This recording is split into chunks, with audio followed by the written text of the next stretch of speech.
Come on, YouTube, catch up. Oh my goodness, we're live. We're live. Folks, hello, happy Tuesday, or as I might have some fun with. Today's Tuesday show, we're going to be talking about CO2. I might even break out the old 20s radio voice. Today we're going to have an interesting conversation discussing both passive and active CO2s, regulators, and maybe even DIY CO2. That's right. Today only. This live stream brought to you by no one except me. Oh, what's up, folks? All right, so we're gonna play with some CO2 conversation. But before we do that, we're getting into the holidays, and we've had some fun stuff happening. So let me tell you a few things going down, right? Number one, might have a surprise toward the end of the month. Hopefully, adjust my mic just a touch. Hopefully, I have some super good news for you folks as we get toward the end of December and exit our good friend 2020 and all the human malware it has brought us. Hopefully I have some really good news for you guys. I think this is going to be the case. I just need to finalize some stuff basically this week in order to make sure that what I want to happen happens. Second, so for those who there were actually two people who had kind of a kerfuffle, if you will, getting some stuff through Redfish Bluefish. I made a secondary trip out there to bring extra fish just to fix their two orders. And that's just, I want to give, just in case you watch this, Chad New to Ed, I basically did it specifically for you. So I think that'll be the last batch of fish I take out for a little while, just because we're going to hit the much colder season, and you guys know, like, a lot of the mailing's going real bad, so we don't want to risk fish dying and people getting upset, all that kind of stuff. But in part of that, there was some really nice needle-leaf java fern that went out that way as well. I don't know how much of it has gone up for sale yet, but if it's there, it was hand-cultivated by me and my crazy self. If you actually want to see some of it, because we're going to talk a little bit about this tank here, my former Plants for Profit tank, and how I do CO2 there, and my experience with CO2, and that's going to form a lot of the stuff about this conversation. So you can actually see in the back of that tank a bunch of needle-leaf java fern. That is a teeny tiny baby compared to the big mamma jamma plant that came from. So you can see that takes up like a small portion of a 40 breeder. The mother plant for this thing takes up an entire third of a 40 breeder on its own.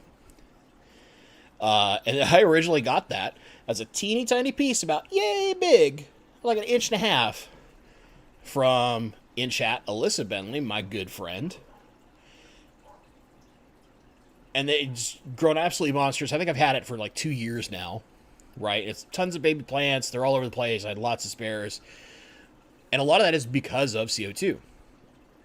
So, with that being said, let's talk CO2.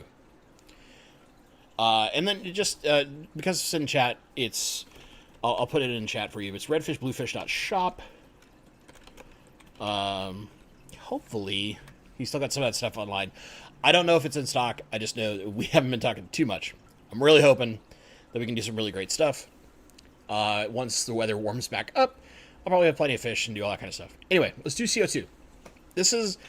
I will warn you, I'm not trying to interact with chat, but I will warn you, we might not have as much time for questions tonight. I know that I'll probably talk a little longer on this subject, and I have a slightly stricter deadline. So, first things first, why CO2? Usually, when we do CO2 in a tank, our goal is to either one, grow plants that are a little more difficult to grow naturally. Some of your carpeting plants like dwarf baby tears, for example, is a great plant where really without CO2, it's a nightmare to try and grow that plant. Maybe we're trying to do some of the more interesting color plants, a lot of those super deep reds or the orange and yellowy kind of plants. Those tend to only get that good coloration with additional CO2. Maybe we want to grow stuff way faster. Our goal is to make as much money as possible out of a plants for profit tank. We're going to add CO2 to really increase that growth rate so that we can go through and sell potentially $200-300 worth of plants a month, right? And that's something. So this tank in this picture, and I'm keeping this up for a reason. This was my plants for profit tank because of all the various lockdowns in my state from human malware. I've changed it, right? Also, my work schedule. I didn't have time to really do what I was doing. But this tank, which has, it's a 40 breeder with a heater, with CO2, with 2 filters, an AquaClear 110 and a Fluval 306? Sorry, 304. One of those two. All bought used, right? Except for the CO2 regular, that was brought new. This tank has paid for itself about 10 times over, including the cost of plants. And I've changed plants frequently. I've had some plants that sold well. I've had some plants that did not sell well. I've had plants that I really enjoyed. I've had plants that I didn't necessarily enjoy. And usually the ones I didn't enjoy is because they grow too freaking fast, and it was hard to keep up with them without them just taking over parts of a tank. So keep in mind, I'm saying this for a reason. This all happened using what most people would consider an extremely low amount of CO2. So the way that I do CO2, I like to refer to it as the American barbecue method. Low and slow. In a 40 breeder, I will do between 2 bubbles a second and 3 bubbles every 2 seconds, right? It's like that kind of range is what I'm shooting for. And let me explain why. For those who are pretty familiar with CO2, you're going to realize in a 40 breeder, that's nothing, right? This usually puts my carbonate hardness, or when you're looking at the parts per million with a drop checker, not in the green zone. It's probably about 20 parts per million, maybe 25 with a really high fish load. So why do I do this? Why do I do CO2 like this? And this is going to explain to you why I'm going to teach you about CO2 in a sec, okay? I do this because that much CO2 is all it takes to get a little boost in growth, but a huge boost in plant health and color. With the exception of certain really finicky plants, an example would be like Ludwigia tornado, the super fine leaf, sometimes very difficult to grow plants. This is really all you need. I've grown all sorts of things like Rotala H-Raw, Alternanthera reinekii in like 5 different varieties, rare crypts, Java ferns, Rotala wallichii in like 4 different versions, all sorts of Pokestamons, from common Pokestamons to super rare Pokestamons, and they've all done phenomenally well. I could go through tons of pictures of this tank and show you all sorts of different versions of it running very little CO2. And that made it so that it was easy to maintain, but got really good growth and health and color out of my plants. So if that's all you need, right? Why would you be going really high volumes of CO2? An example would be something like when you see the ADA style tanks or like green aqua, they push a lot of CO2, high levels of CO2. Those super crazy like Dutch aquascapes push a lot of CO2. So why would you ever need that much CO2 when I can tell you with reasonable authority that a small amount of CO2 can go a long way? There's 2 reasons, okay? High levels of CO2 let us force those like ultra rich red colors in certain plants. And it's usually done in combination with like the lean EI or estimated index style of fertilizing. So what we're trying to do is grow a plant so well that it actually starts to lightly nitrogen starve itself, and this produces more red tones in a lot of plants. Number two, the other reason why we do this is for those super aquascapes, heavily planted, lots of carpet plants, tons of moss and all that stuff everywhere. In order to saturate the water with a high level of CO2, that would be 30 to 35 parts per million in like a drop checker or something like that, is pushing higher amounts of CO2 into the flow, because it's going to force more and more into the water column so that it can saturate it more thoroughly. Now, in low volumes of CO2, we can get a lot done, but higher volumes of CO2 are how we maintain things, especially if we're using like skimmer style filtration intakes where we're causing a little more disruption at the surface. That's going to gas off more of that CO2, help introduce more oxygen, but importantly, pushing more and more CO2 to a certain level. There is a way to optimize this, and I'm gonna link you a special video, and this will be also in a comment. I've already done it pinned to this for those watching in the after. This video is by an absolute master, and that's Dennis Wong. Okay, this is his video on optimizing CO2 in a planted tank, and this is those super high, like Dutch aquascape, high levels of CO2, how to do it right. This is the absolute, in my mind, authority video on how to do this correctly. More so than even like the wonderful people at Green Aqua. I love Balash to death, but he's got nothing on Dennis Wong. But Dennis goes into like some science. The guy knows his stuff. So where's the reason to go low CO2 over high CO2 or passive CO2? Why would we do passive CO2? Let's first start with why we would do low CO2 instead of high. I want this super crazy Dutch aquascape. Number one, maintenance. The amount of maintenance required in these kind of tanks, you're not really going to maintain more than 1 or 2 tanks like this. There's so much work in keeping these plants looking beautiful, and that beautiful aquascape you see, it takes a lot of time. And with that huge amount of CO2, you're doing lots of trims, you're doing lots of replants. You have to work a lot. Now, if you're only doing 1 or 2 tanks and this is your passion, man, go for it. Go nuts. Steven in chat was like, yeah, anything to keep my hands wet. I'll turn my CO2 up so I can just constantly have to work into my tanks. Like, all right, if you want to do that, go nuts. I don't. I'm lazy. In the sense of, I got enough stuff going on. I don't have that much time to like just have my hands in one tank all the time, trimming plants over and over again. But beyond that, what's the other reason to go low? Well, depending on the type of fish you want to keep, you might need to go much lower, because without that proper balance of slightly less CO2 and a good amount of oxygen, you actually risk your fish. Certain fish cannot handle those higher levels of CO2 in the water.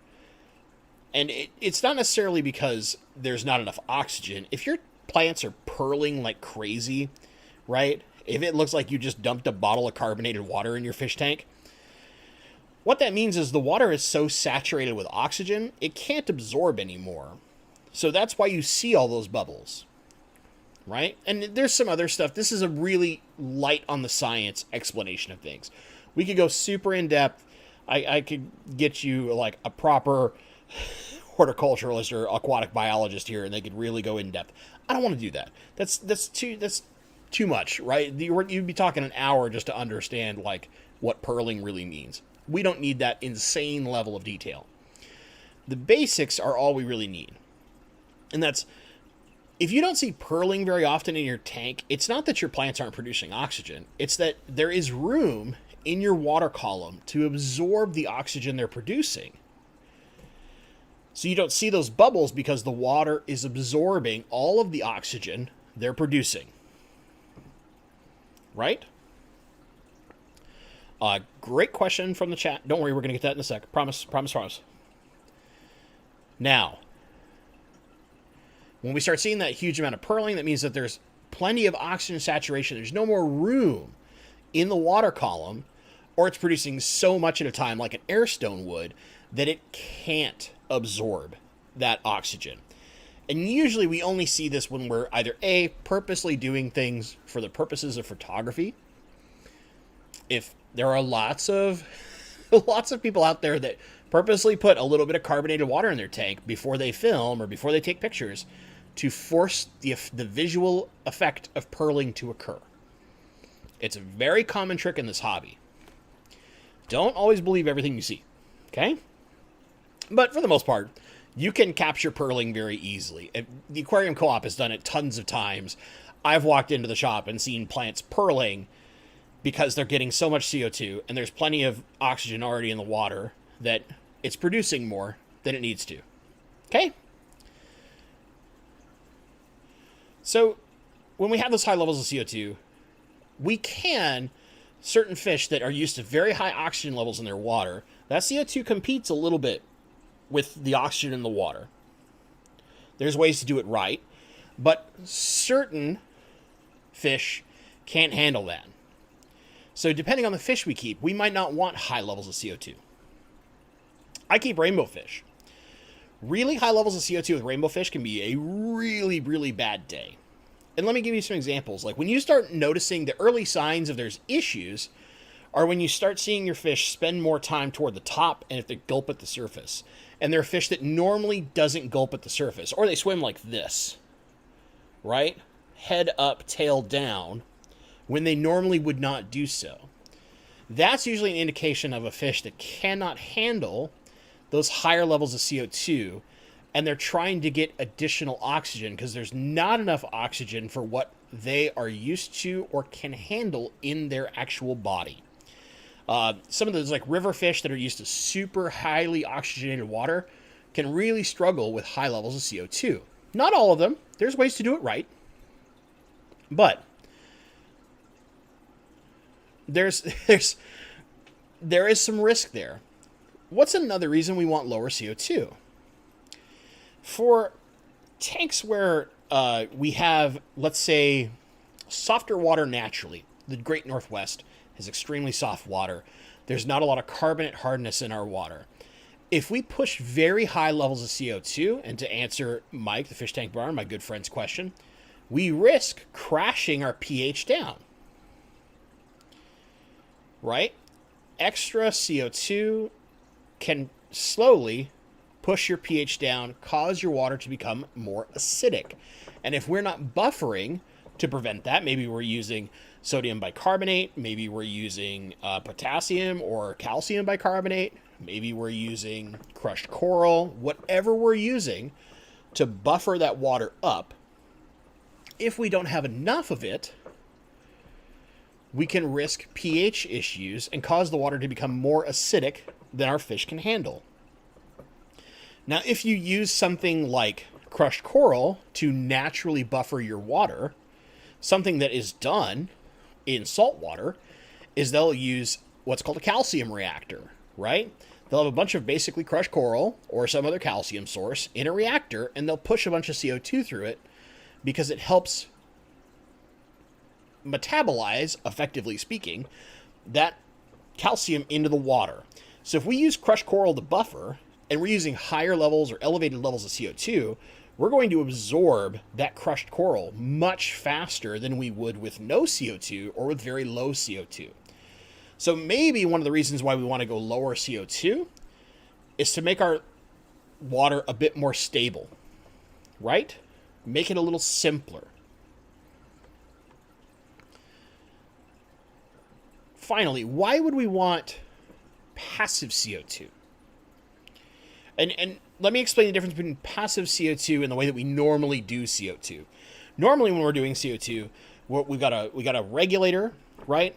And that's pushing an air line in with some kind of diffuser, and that's throwing consistently while it's on, pushing gas into our tank. Okay? Passive CO2 is usually used with something like a CO2 bell, which, have you ever seen those like Fluval, they look like a big just clear container that they sit upside down in a tank, they suction cup on, and you put your CO2 inside it, and it creates this big like air vacuum basically of CO2. And as the water moves around your tank, it slowly interacts with that CO2, and it slowly dissolves CO2 into your water. And what this does is it passively adds CO2 in a small amount, keeps low CO2. This is like the truest American barbecue method, where it only puts as much CO2 as your flow and water column allows to be slowly distributed. A great example of this is the wonderful store down in San Francisco, Ocean Aquarium. Corey has done a fantastic tour of this. Tazawa Tanks has done tours. Basically, anybody in the YouTube sphere who's gone down to San Francisco has toured this store because it's incredible. Well, he has lots of like little Gatorade and pop bottles in all of his tanks, right? And he walks around with a small CO2 can, like I think probably a 5-pound or 10-pound tank, with a nozzle so that he can just put the nozzle in, refill each bottle, and they're designed to float a specific way, and walk away. So why would we do passive CO2 as opposed to injective CO2? One, if you're doing a lot of tanks, right, you want to keep a highly planted tank in like 10, 20 tanks. This is the most efficient way to get CO2 in everything without having to buy like a bunch of CO2 regulators and lots of tanks and all this wire everywhere and all this, CO2 proof gas line and all that stuff. You just have one little thing you walk around with at the start of every day, or every 2 days, or every 3 days, depends on the size of the tank and what you're doing inside it. And you just refill it. You can literally just see it in your tank and refill it. It's simple, it's fast, it's literally just like walking around fertilizing your tanks. It gives you a small dose of CO2, just enough to boost your growth, get that little bit better color, that little bit better density in your plants, that little extra like oomph, right? Without the cost of a ton of equipment in a lot of tanks. This is extremely useful for those people who want to have really lush, beautiful plants in like every tank they own, and they've got a small fish room or some other like crazy way to do it, right? And there's lots of ways to do this right. And I think I'm sure there's got to be a good way I think in Corey's video they kind of demonstrate how he floats his bottles at Ocean Aquarium, but there's some other ways to do it, similar to how like Dean floats some of his dishes when he's doing certain fry, that he uses a specific liner on them. There's ways to do it. It just takes a little DIY work. But what this gives you is the ability to CO2 boost any tank, right? You literally can go buy a little Gatorade bottle or pop bottle or whatever, a small little plastic bottle, water bottle even works too, and just do a little cut to it, get it set to float, put it in there, and you just refill it as it needs to be refilled. You're done. Easy. Barely any work. Where's the disadvantage to doing passive CO2? Why doesn't everyone do passive CO2? For some of us, we don't want to maintain that many tanks with CO2 because it's going to cause extra growth everywhere. You might not be able to handle that, right? 2, you might hate the look of a pop bottle or whatever just hanging around, right? 3, let's go over 3, it's not enough CO2 for those that want CO2. Or in the case of larger tanks, it's hard to distribute enough CO2 throughout the entire water column to get all the plants the benefit they need. So let's kick onto that. How do we ensure that we've got a good balance of CO2 through an entire tank? Usually, where we run into this problem is larger tanks. But where I most commonly see this problem is actually using those little in-tank diffusers, whether it's an atomic diffuser, the big like long bars, or the little like cool glass diffusers that like the nano diffuser that Aquarium Co-op has, or some of those that get very commonly used in your ADA tanks. But they're used on a tank that they're way too small for, right? So they only can let so much CO2 through at a time, and you have this much larger water column, or maybe you've placed it incorrectly, so you're not getting enough CO2 in the water as a whole. So let's talk first. Placement. If we are using an in-tank diffuser, whether it's an atomic diffuser, one of those glass lily pipe type ones, whatever, right? You want to place it either A, directly across from the outflow of water. So if your water flows from a canister, for example, flows from your left side of your tank to your right side of your tank, what you'll want to do is have the outflow here, have the diffuser here, so that the water comes across, hits the wall, and when it goes to its return, to go to the return on the tank back over here, it's pushing the CO2 around. Now that's if you have good flow. If you don't have really good flow to where it's really obviously moving in that way, put the diffuser right under your outflow so that as the gas comes up, it hits the outflow of water and gets pushed around your tank. I tend to, because I use a lot of like hang-on back filtration, I tend to put it right under the output of my flow so that as the flow is moving around, it pushes CO2 around in my tanks. Now, in a bigger tank with, say, if we're talking like a 125, a really long tank, you might actually need multiple diffusers. Or you need to look at an inline diffuser. So instead, and the other way that you can do this is like big tanks with sumps, you could look at reactors. They follow the same basic concept. Most inline diffusers are called, technically they tend to be called reactors nowadays, but they do work slightly differently in the way that they're designed, the small ones versus like a true big reactor. The basic concept, same, but actual construction, very different. Those are directly in the output of your tank, so that as water comes out of your sump or is right by your sump's outflow or coming out of your canister. I'm sorry, my dog is making so much noise, by the way, if you guys hear that.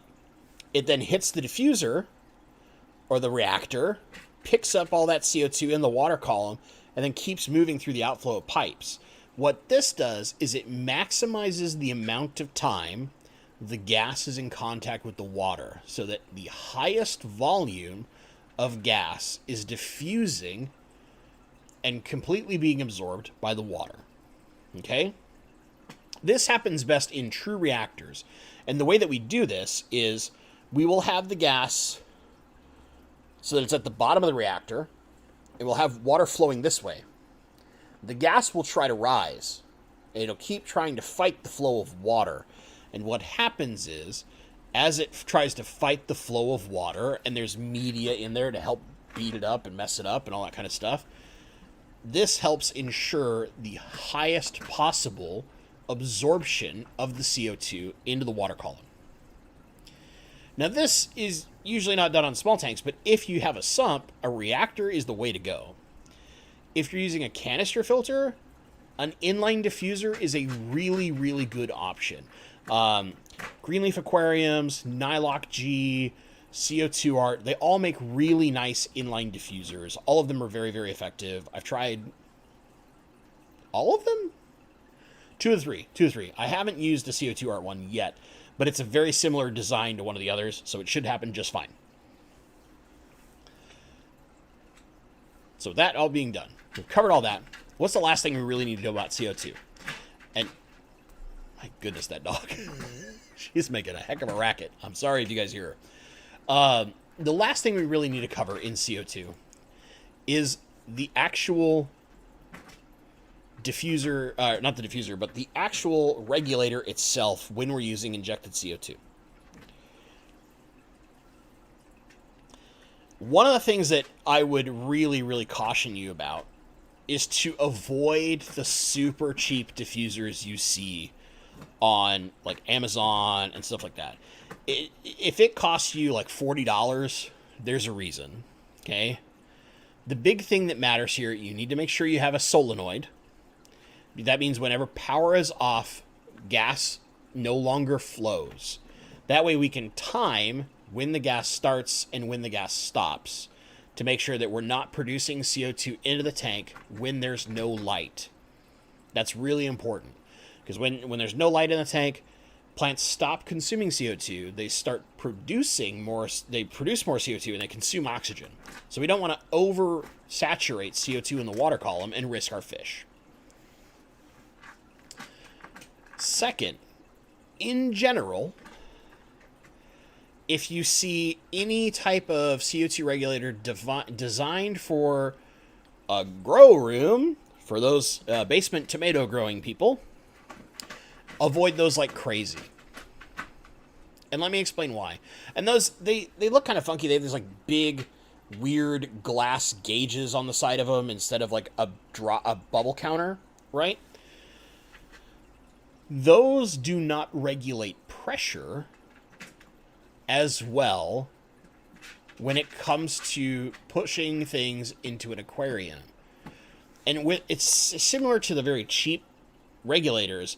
They have a high chance to either leak, break very quickly, or the scarier part to me personally, as the amount of CO2 remaining in your tank gets lower, it loses pressure, right? There's a certain amount of pressure that is maintained when that tank is at a high level of gas within it. And as that gas gets low, that pressure might not be enough for the regulator to maintain its full working function, and it will off-gas everything that's left. And I've seen this in a few people's tanks in the past where they buy a really cheap regulator, they really want to get into CO2 as fast as possible, and the first time that their tank gets low, and you look at like a dual stage regulator where it tells you the tank remaining and the current pressure, and it's like under 100 for the what's pressure related in the tank. The next day it's just 0, and whenever it hit that certain point of pressure, it just gassed everything off in one big blast, pushed a ton of gas into their tank, and half the time kills their fish. So avoid the super cheap ones. Now, there's some people in chat that are mentioning all sorts of different ones. What am I saying here? You do not have to go and buy like a Greenleaf Aquarium's like $400 regulator. Okay? You don't need to go that crazy. There are plenty of good ones out there. CO2 Art has a good one that has a really good needle valve to it. You can, there's somebody mentioning like the F-Zone ones, and I've looked at those before. They look like the same design as a CO2 Art. They might be very similar. It might just be slightly cheaper materials building it. My goodness, Pop. This is just digging her brains out inside her crate. There's lots of options. Just like try to avoid those little like random colored cheap ones. Milwaukee Instruments makes really good ones. They're used for a number of things like brewing beer and stuff like that. You can get a good one from Milwaukee. I have two preferences. I like CO2 Art quite a lot. I have two different regulators from them that I've been using and enjoy. I think if you're going to go, and most of that is because they have a very good needle valve, okay? Aquatech used to be really nice, but their needle valves are kind of finicky, and I don't like that. And so one thing, there is a question in chat. Let me answer this real fast, and then we'll get to proper question and answers. I know I've gone for a while on CO2, but it's a big topic, and it's hard to do very quickly, right? The needle valve does not save you from off-gassing. Even a cheaply made regulator that has a needle valve can have a cheap needle valve that does not have a lot of room. Okay? And the difference is how finely you can tune that thing.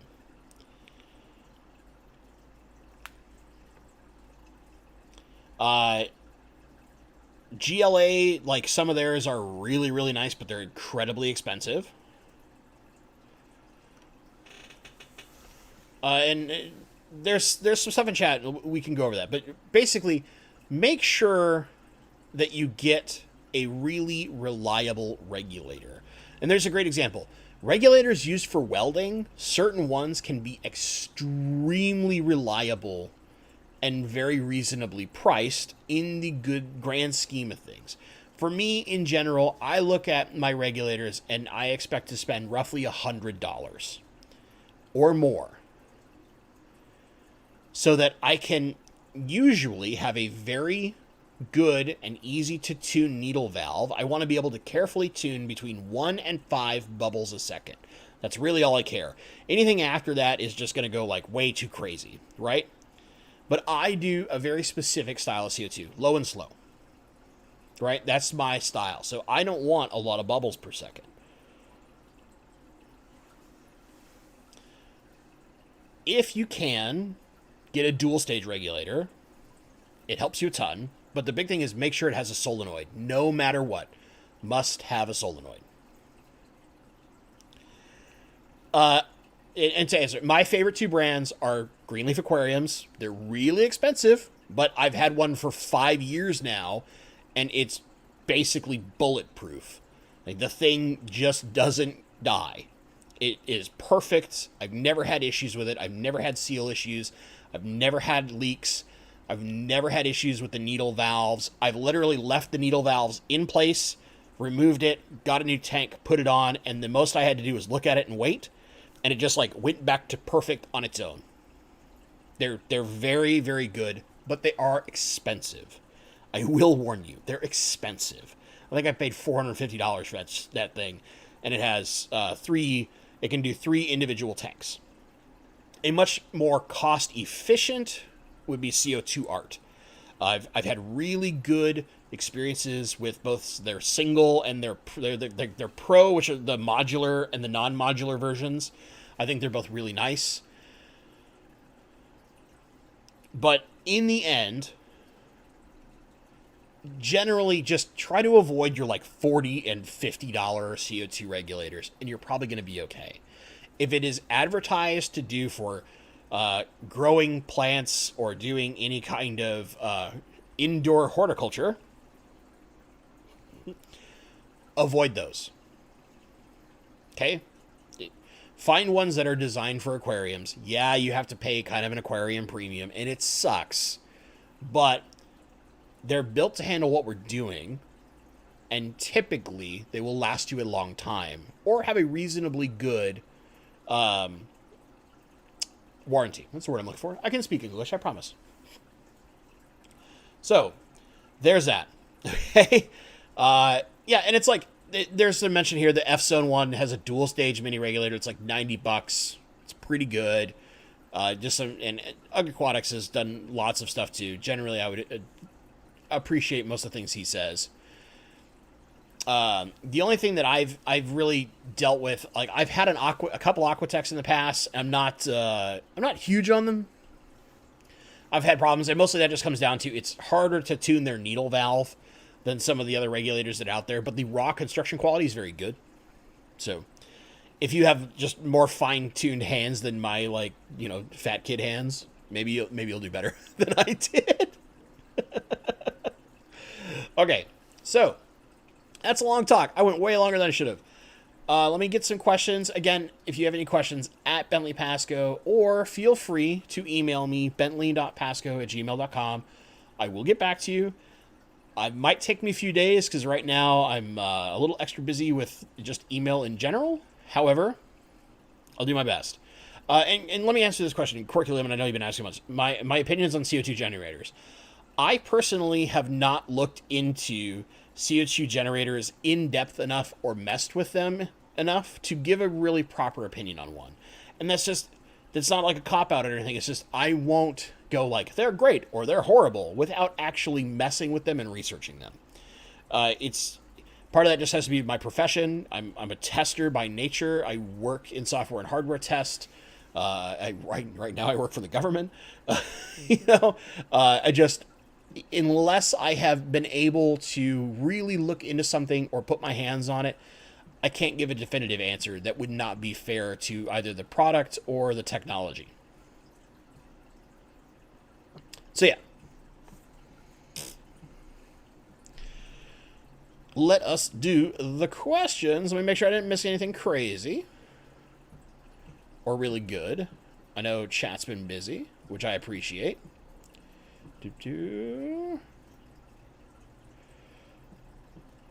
Okay, so one question. Have I ever used and this is from Steven, have I ever used a CO2 fuser through the intake of a hang-on back filter? So here's why I don't like doing that. Most hang-on backs create quite a lot of churn right before they push water back into the tank.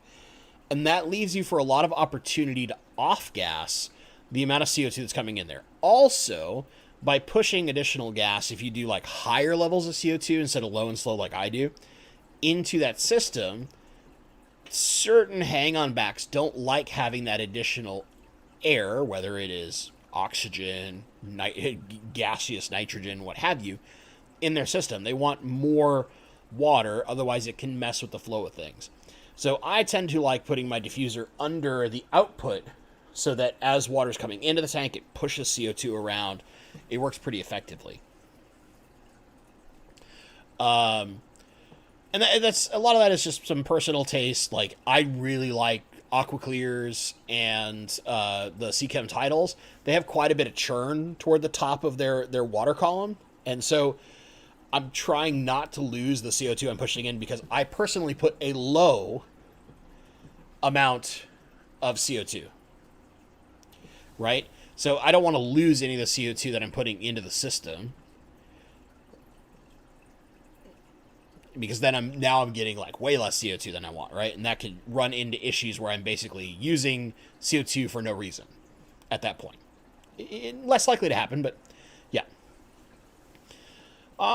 Max Fish. You mentioned earlier the CO2 oxygen consumption versus light cycle. What are your thoughts on O2 injection at night?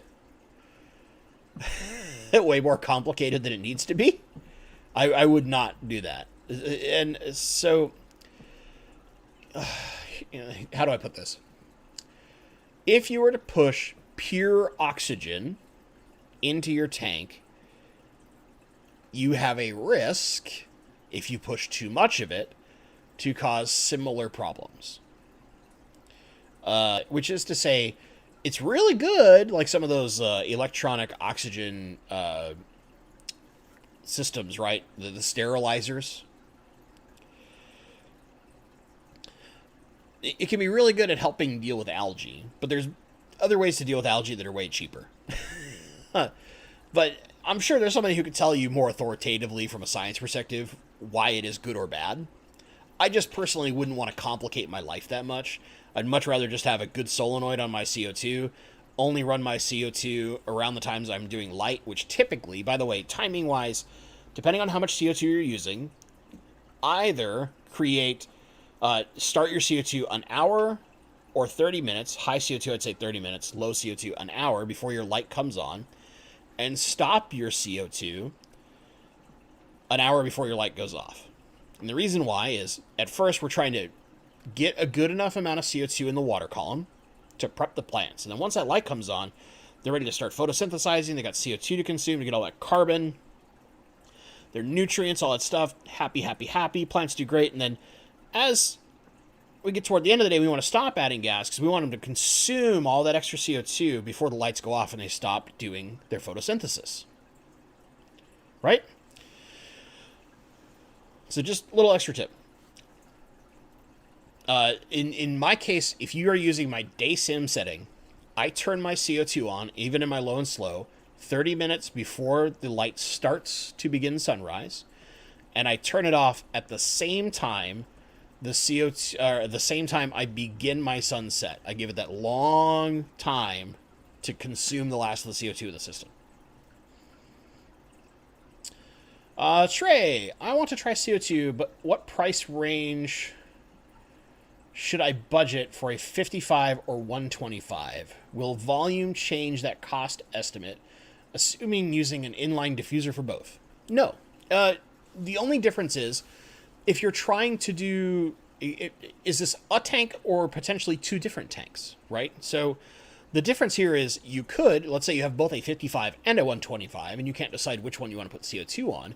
It might actually be more efficient for you to get a regulator with two outputs and run CO2 to each tank. The regulator will cost you slightly more at the start. You could look at like the CO2 Art Pros, and there's similar modular versions. F-Zone has a modular one. There's a few more like that, as opposed to, say, like going all the way up to like a GLA's crazy, nonsensical, expensive stuff that I bought because I'm an insane person. And give yourself the option to do both tanks, because what it does is it lowers your equipment cost long term, right? Now you're producing in two tanks with only one regulator. You just get a slightly larger tank, like a 10-pound or 20-pound tank. I use 20-pound cylinders just because I have to refill them so much less often. And you can run to two different tanks. If you're using inline diffusers, really it doesn't change. Just make sure that your inline has good flow. And what I'm saying is, if you have all your plant density is really to like one portion of the tank. Let's say it's like my big 125 with my rainbows and my roseline sharks in it, right? I have a lot of Anubias on one side of the tank, but then I have most of my like stems and crypts and all those red tiger lotuses are on the other side of the tank. So I put my output over near there, and I put my CO2 diffuser on that side. I want that, all those stems, the faster growing stuff, to get the CO2. And all that Anubias doesn't need to be the focus. It can get the little like leftovers, if you will, of CO2. But I want to make sure that where the highest density of plants is gets the most CO2. So that's where I make sure that the CO2 output is coming, whether that's an inline diffuser or if you were to be using an in-tank diffuser and putting it near the outflow of whatever type of filtration you're using. But in general, with an inline diffuser, if you have multiple flows, like you have multiple filters on that 125, for example, put it on whichever one pushes the most water, right? Whichever one has the highest flow rate, put your inline diffuser on that, so that you're more likely to push the gas at a higher even distribution throughout the tank. You could also, let's say you're doing that 125, you have multiple filters, you could get that same 2-prong or maybe even look at a 3-prong regulator and run 2 lines with 2 inline diffusers, right? And inline diffusers you can get without spending too much money and cover yourself in the long run. The way that I would reduce the cost on this is go find yourself a used tank. Find someone who used to brew beer, or find somebody who's selling, like Craigslist is a great example, OfferUp, any of those. Find somebody who has an old tank and is selling it cheap, right? If a brand new tank is going to cost you $150 and you find somebody who's selling a used tank for between $50 and $75, go buy the used tank. Even if it's empty, you don't care what it looks like. As long as it's still certified and in service, you just take it into either like a Central Welding Supply or a local homebrew store that has CO2 and does cylinder exchanges. They'll give you a brand new cylinder completely full of gas. It'll cost you like $20, $25, right? That's about my 20-pound tanks right now cost me, I think it's $26 a piece to fill. If I did a 5-pound cylinder, 1/4 the amount of gas, it would cost me $22. That's why I use big cylinders. It's way cheaper. They last extremely long periods of time. I think each of my 20-pounders last me like 9 months to a year. So the cost of gas is extremely low. Getting CO2 for your tank is very cheap. It's the initial cost that can be quite a bit. And there's ways to reduce it. You can find used stuff here and there. If you trust the source, you could look at a used regulator, but I personally would always buy a brand new regulator that has a warranty and all that kind of stuff just to cover my own butt. I have bought a used regulator in the past, and it worked out perfectly fine. But it was a CO2 art, and I knew the person. So I knew it was in good shape. I knew that if it wasn't in good shape, I could go back and scream at them vehemently. One of those things. I wouldn't do it from someone I didn't know. So I hope that helps kind of formulate in your head. If you need more, shoot me an email. What else are we? I want to make sure I'm not missing anything in here. Jeff Chambers. What's up, buddy? Do you do a siesta period with high-tech or low-tech? No, I do not. I can. I've tested them before. I've done all sorts of testing with them. And really the reason why I don't do them, and let me explain this. The professional various farms that are out there that do indoor farming of some form, whether that is for basement tomatoes or actual like vertical farming, if you're familiar with that, where they do lots of like greens and microgreens and stuff like that, that used to do siestas in their lighting patterns for growth, stopped. And they stopped for a reason. You can prove scientifically that the effect it has is so negligible that it's worse. Or, more importantly, it actually hurts you in the long run. Now, why do we do siestas? Typically, the purpose for a siesta is in a low-tech. As we know, Bentley doesn't like low-tech, high-tech terminology. I think it's wrong. But non-CO2 injected tanks will create a siesta so that CO2 from like the respiration from our fish can build back up in the tank, right? Overnight, we're building CO2, we build CO2, then light comes on, plants eat it up, we have a siesta, we're creating another miniature night to build more CO2 up, right? Then we have another day cycle to help consume that CO2. We're trying to optimize our growth by having 2 cycles where there's extra CO2 in the water. But the difference between doing that and not doing that is really minimal. If we're injecting CO2, there's almost no reason to do so. If your plants are consuming so much CO2 out of the water that they're running the water out of CO2 while it's still being injected, you just up your CO2 a little bit, right? And the likeliness that you're going to be able to tell this is going on is extremely low. And the only way you'd be able to tell this is if you had injected CO2 and you would look at a plant and you'd do a trim, and it would grow its new little sprouts, and you would see one grows well and one doesn't. That's usually an indication that you don't have enough carbon, right? But the likelihood of this happening with an injected CO2 tank is so low, even doing it like I do, that low and slow barbecue method, right? Not worth it. No reason. You're more likely to hinder yourself than you are to help. Yeah. Hub City Tanks. I got you, all right? You've asked a bunch. Don't worry. I got you. How would you charge kitty litter? Oh, kitty litter.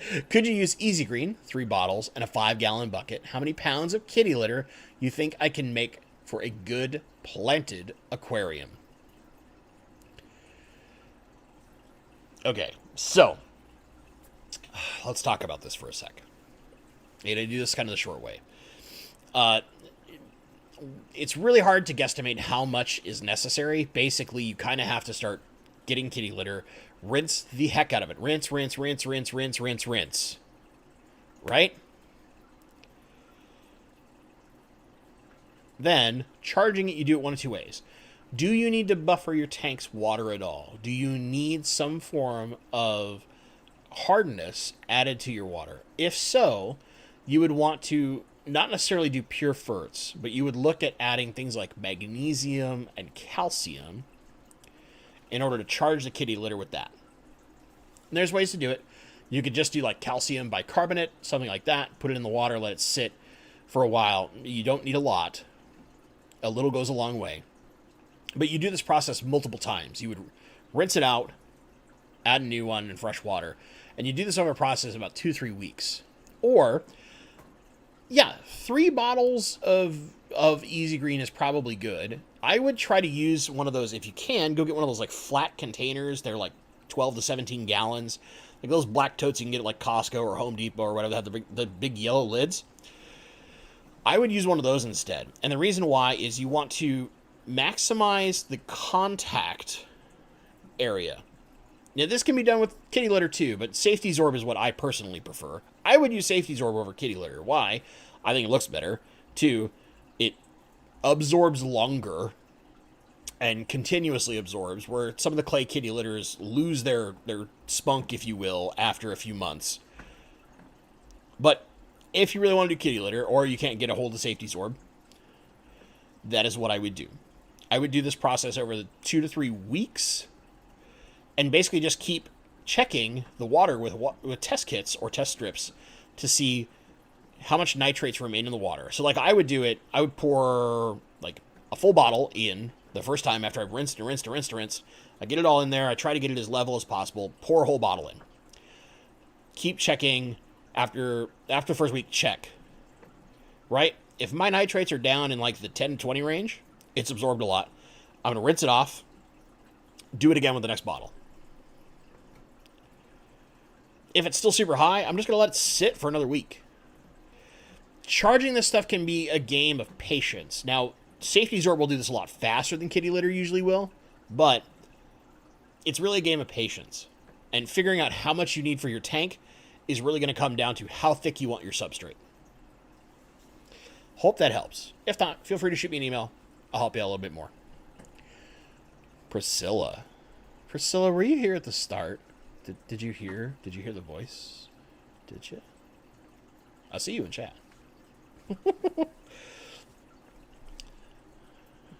All right, so I want to make sure that I'm not missing any other questions. We got people talking about the Chihiros WRGB2. Yeah, thing's crazy. It pushes a lot of light. But it's also very expensive if you don't have a way to get it cheap. It's like double the cost of a flue ball in the United States. It sucks in the sense of cost. But it's a very powerful light. It's like double the power. If you're doing a crazy, crazy high-tech, ADA mega tank, I could see the reason to want it. Me personally, I don't need it. I'd rather do some other stuff instead. Spend my money elsewhere. I want to make sure I'm not missing anything here. TA, man, welcome to be a member. Thank you so much. Welcome. You'll get access to some of the free thingies we do for the members. All the behind-the-scenes stuff. And maybe, just maybe, we might do some real fun stuff at the end of the year. Just saying. All right. One last thing I want to talk about. Real fast. Okay? Little spoiler. So, as we're getting toward Christmas, I made this mention in that if the channel can somehow get to 10,000 subscribers, we're actually not that far away, but it's tough in like 2 weeks. 3 weeks, right? I'm going to give away a Fluval 3.0 plant light. Either 36 or 48. That's up to whoever wins. If you are not in the United States, and thus I cannot ship one of those lights to you, I will give you an Amazon gift card to the retail price of that light in the United States. So for those of you in Australia who are like, man, I'm getting a $600 light. Slow your roll. But that's the jam. So just a casual begathon, if you will. If you want a smaller light, I'll do a smaller light if you win. But we have to get 10,000 subs, and then I'll give it away. So if you're not subscribed, please subscribe. Share it with grandma, whatever you got to do, right? It's going to go to a subscriber. That's a big thing. And if we don't, whenever we hit 10K, we'll do some different kind of cool thing. That was my next thing. I will do some level of giveaway at 10K. Okay? Second, I'm hoping to give a really sweet announcement toward the end of this month. Things are lining up correctly. Hopefully we'll get to do something really cool. But with that being said, guys, thank you so much. If you do have any further questions about CO2, feel free, shoot me an email, bentley.pasco@gmail.com. It'll probably take me 2 to 3 days to answer it to you. However, I will get back to you. I promise. All right? And for the rest of you, just like try to stay safe out there. Human malware is a crazy nonsense. Lots of states are going into new lockdowns in the United States. I imagine it's similar in other countries that are having trouble. It's really rough. I wish the best for all of you. But, as always, thank you so much for watching. And stay awesome. That's for you, Priscilla. Alright, guys, seriously, have a great night. I have to take off. I have an engagement to go to.